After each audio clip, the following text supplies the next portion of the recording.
વલસાડના અબ્રામા નિવાસસ્થાને વલસાડ ડાંગના સાંસદ ધવલ પટેલે પરિવાર સાથે મકર સંક્રાંતિ પર્વની ઉજવણી કરી।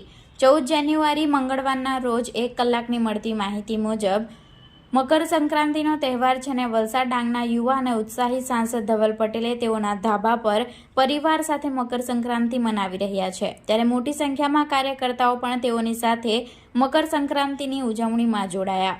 વલસાડ ડાંગના સાંસદ ધવલ પટેલ ભાજપ કાર્યકર્તાઓ અને પરિવાર સાથે મકર સંક્રાંતિ મનાવી રહ્યા છે। રાજનીતિમાં પોતાનો પતંગ સ્થિર અને દૂર સુધી લઈ જવા માટે જે પ્રમાણે પ્રયાસ થતા હોય છે, તે જ પ્રમાણે આજે તેઓ પોતાનો પતંગ ખૂબ જ ઊંચે સુધી ચગાવવાનો પ્રયાસ કરી રહ્યા છે।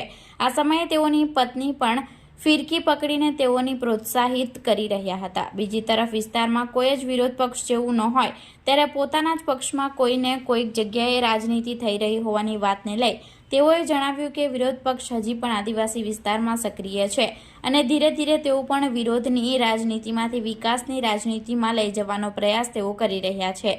સાથે તેઓએ પણ વધુ જણાવ્યું કે પક્ષના યુવાનોની સાથે સાથે વડીલોના પણ આશીર્વાદ તેઓને મળી રહ્યા છે અને એટલે જ રાજનીતિમાં તેઓ પતંગ ખૂબ જ સ્થિર રીતે આગળ વધી રહ્યો છે।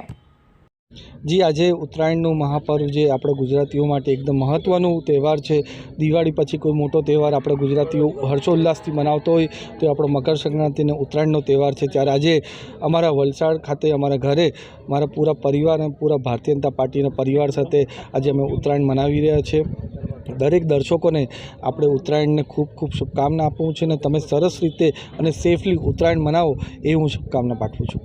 જે વિપક્ષ નથી રહ્યું પણ વિપક્ષ અમારા જેટલા પણ લોકો છે એને વિરોધાભાસ અને વિરોધના વંટોળમાં વચ્ચે ઘસેડવાનો પ્રયાસ કરી રહ્યા છે। તો અમારો પ્રયાસ એ રહે છે કે અમારા દરેક લોકોનો વિકાસની રાજનીતિમાં જોડવાનો અને સાથે રાષ્ટ્રપ્રેમનો જે ભાવના છે એની સાથે જોડવાનું કામ અમે કરી રહ્યા છીએ અને આવનારા દિવસમાં અમારા વલસાડ ડાંગ લોકસભાના લોકો માટે સારામાં સારા વિકાસના કામો થાય અને એમનું જીવન સ્તર સુધરે એના માટે પૂરો પ્રયાસ અમે કરી રહ્યા છીએ।